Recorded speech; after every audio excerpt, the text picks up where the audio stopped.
Hi guys, it's Narelle Cook from CanineCeuticals and welcome to another week of Thursday's Thoughts. This is where I share bite-sized pieces of scientific research that I find really interesting and I hope you do too. So this week we are looking at the seaweed Ascophyllum nodosum. So this paper was published in 2018 and it was looking at the effects of edible treats containing Ascophyllum nodosum on the oral health of dogs. Now it was a double-blind, randomized, placebo-controlled single-center study, and all that mouthful means is that it's of high quality and we're more able to trust the results. So as I said, Ascophyllum nodosum, it's a brown algae type of seaweed, really popular in the dental supplement space for humans and animals. So in this particular study, it went for 90 days and they had 60 dogs. And what they were looking at are just those parameters that characterize good oral health status. So they were looking at plaque index, calculus index, oral health index, gingival bleeding index, and volatile sulfur compound concentration. So the good thing is, before the trial started, all of the dogs had a full dental clean. So a professional dental cleaning under general anesthetic. So that way it was like an even playing field for, both the treatment group that got the Ascophyllum nodosum and the placebo group that didn't get the Ascophyllum nodosum. That's going to become a mouthful to say. And it's really sad because, according to the statistics, up to 80% of our dogs will have some form of dental disease by the age of 2 years old. And periodontal disease, it's one of the most common oral diseases in humans as well as dogs. And sort of the way it starts is, we get this slimy bacterial film on the teeth. That's the plaque forming, and then that mineralizes, which becomes calculus, and that creates sort of an inflammatory and an immune response from the body just because of it's damaging, along the gum line.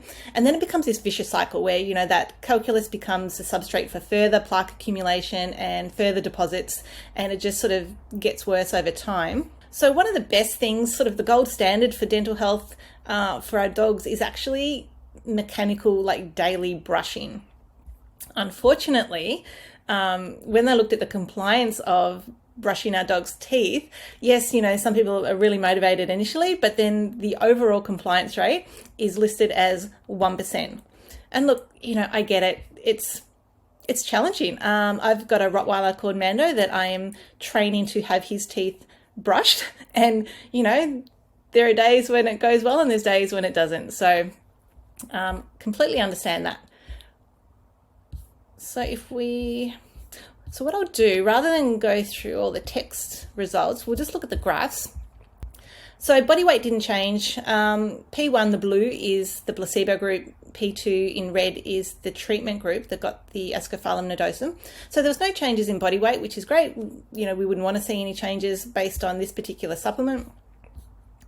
So the plaque index after 90 days, so if you look at the red line down the bottom, that's the treatment group, was significantly less than the placebo group. So this asterisk up here, that's denoting statistical significance between the two treatment groups.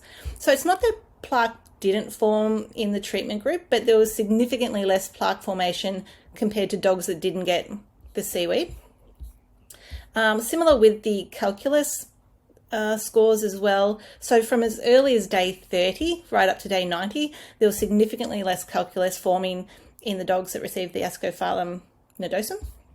So in this case, there's certain bacteria that form at the back of the mouth, whether it's for us or our dogs, and they release sulfur compounds, and that's what gives our dogs their bad breath. So you can see here that dogs that received the seaweed had less of these volatile sulfur compounds, which meant they likely had a nicer smelling breath. Who doesn't want that with their dogs? This is the oral health index. Lower is better. Gingival bleeding index, so significantly less bleeding at the end of the 90-day trial period in the treatment group versus the placebo group. So that's, they're all really significant results, and it's only 3 months. So that's, in the big scheme of our dogs' lives, that's a relatively short period of time. And so, the results of the study suggest that Ascophyllum nodosum containing supplements, and used as a passive mode of oral hygiene, because brushing is sort of an active mode of maintaining good dental health, can have beneficial properties. And when they look at the data in humans, Ascophyllum nodosum has been shown to reduce plaque by up to 87% and calculus by up to 68% in people. And it's really interesting because they say, the exact mechanism of action is still not 100% clear in the research, but what they propose is that, there's lots of anti-inflammatory, antimicrobial, sort of oxidant compounds in the seaweed. So when our dogs eat this, when we eat it, goes into the gastrointestinal tract and then enters the bloodstream. So they can then come out through the saliva and accumulate in the saliva, and then those antimicrobial properties, for example, are now in our dog's mouth, and that can be sort of preventing that bacterial film from forming and the subsequent sort of plaque and calculus. And having those antimicrobial properties in the saliva can also help to inhibit those sulfur producing bacteria that form sort of at the back of the mouth. So again, in conclusion, 90-day supplementation of dogs with, in this case, it was a kibble that had the seaweed added to it, resulted in significant improvements in several dental health indices and was beneficial for the prevention of plaque and calculus formation after a dental procedure. The resulting reduction of levels of volatile sulfur compounds suggests that Ascophyllum nodosum supplementation may be effective for long-term prevention of halitosis, so bad breath, as well as for the maintenance of good oral health. So all really positive outcomes through the use of this particular seaweed. Now, you don't need to give kibble to give this seaweed. I would absolutely recommend that you don't.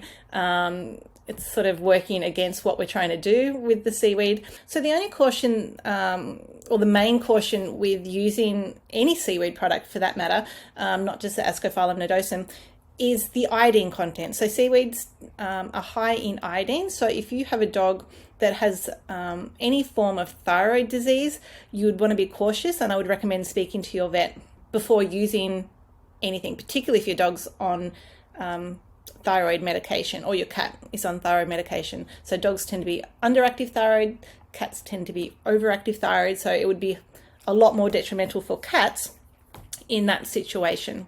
But if you're curious about the use of Ascophyllum nodosum for your dog or cat, please email us at info@CanineCeuticals.com.au. So within the CanineCeuticals range, we have the Ascophyllum nodosum in the Vet Activate Dental Health. So that's a pure just seaweed powder. There's nothing else in that. So that's really great.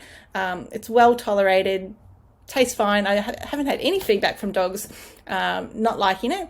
But if you've haven't had any feedback on cats, so if you've got a cat and you've used Ascophyllum nodosum from the Vet Activate Dental Health with them, please let me know in the comments. I would love to hear your experiences. Cats are a fairly new addition to what we do here at CanineCeuticals, so yeah, any insights would be welcome.